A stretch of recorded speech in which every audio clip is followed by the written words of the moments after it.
Lampung Terkini.id tanggal 15 Agustus tahun 2024. Dugaan pungutan liar di Sekolah Dasar Negeri Tanjung Harapan, Kecamatan Merbau Mataram, Lampung Selatan. Dugaan pungutan liar di Sekolah Dasar Negeri SDN Tanjung Harapan, Kecamatan Merbau Mataram, Lampung Selatan. Berdasarkan wawancara dengan Ketua Komite Sekolah, terungkap adanya pungutan wajib sebesar Rp50.000 per siswa setiap tahunnya, yang diklaim sebagai sumbangan, namun tidak dikelola oleh komite. Media Lampung Terkini menganalisis implikasi dari praktik ini terhadap integritas dan kualitas pendidikan, serta menyerukan tindakan tegas dari Dinas Pendidikan Lampung Selatan dan Inspektorat Lampung Selatan untuk menyelidiki dugaan pungli dan memastikan transparansi dalam pengelolaan dana pendidikan. Pendidikan merupakan pilar utama dalam membangun bangsa. Namun, praktik pungutan liar yang diduga terjadi di SDN Tanjung Harapan, Kecamatan Merbau Mataram, menjadi bukti nyata bahwa akses pendidikan yang adil dan berkualitas masih menjadi mimpi. Media Lampung Terkini akan mengupas tuntas permasalahan tersebut, menganalisis dampaknya terhadap dunia pendidikan, dan menyerukan langkah-langkah konkret untuk mengatasi permasalahan ini. Berdasarkan keterangan Bapak Jamil, seorang rekan media yang melakukan wawancara langsung untuk meminta keterangan dari Ketua Komite SDN Tanjung Harapan, terungkap adanya pungutan wajib sebesar Rp50.000 per siswa setiap tahunnya, yang diklaim sebagai sumbangan. Namun sangat janggal ketika Ketua Komite menyatakan tidak pernah mengelola dana tersebut. Praktik ini menimbulkan sejumlah pertanyaan kritis. Pungutan yang dilakukan tanpa transparansi dan akuntabilitas yang jelas menimbulkan kecurigaan terhadap penyalahgunaan dana. Ketua Komite sendiri mengaku tidak mengetahui kemana dana tersebut dialirkan, ujar Ketua Komite yang berinisial JWD saat diwawancarai oleh tim media.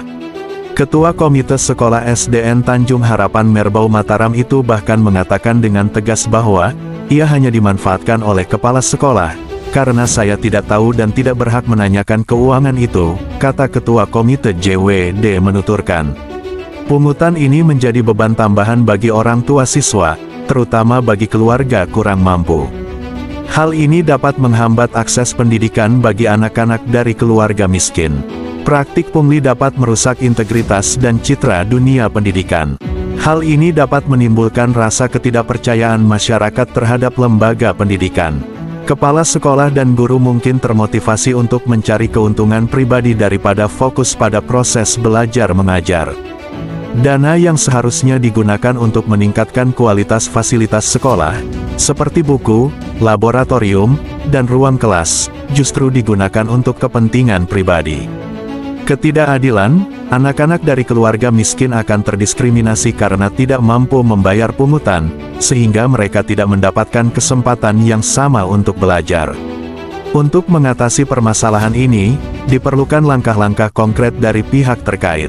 Dinas Pendidikan Lampung Selatan harus segera menyelidiki dugaan pungli di SDN Tanjung Harapan dan mengambil tindakan tegas sesuai dengan aturan yang berlaku. Inspektorat Lampung Selatan harus melakukan audit terhadap pengelolaan dana pendidikan di SDN Tanjung Harapan untuk memastikan transparansi dan akuntabilitas. Komite sekolah harus berperan aktif dalam mengawasi pengelolaan dana pendidikan dan memastikan bahwa dana tersebut digunakan untuk kepentingan siswa. Seharusnya masyarakat juga berperan aktif dalam mengawasi dunia pendidikan dan melaporkan setiap dugaan pelanggaran yang terjadi. Dugaan praktik pungli di SDN Tanjung Harapan merupakan contoh nyata tentang bagaimana korupsi dapat menggerogoti dunia pendidikan. Untuk membangun pendidikan yang berkualitas dan bermartabat, diperlukan komitmen kuat dari semua pihak untuk menciptakan sistem pendidikan yang transparan, akuntabel, dan adil. Soleh, Lampung Terkini.id Lampung Selatan.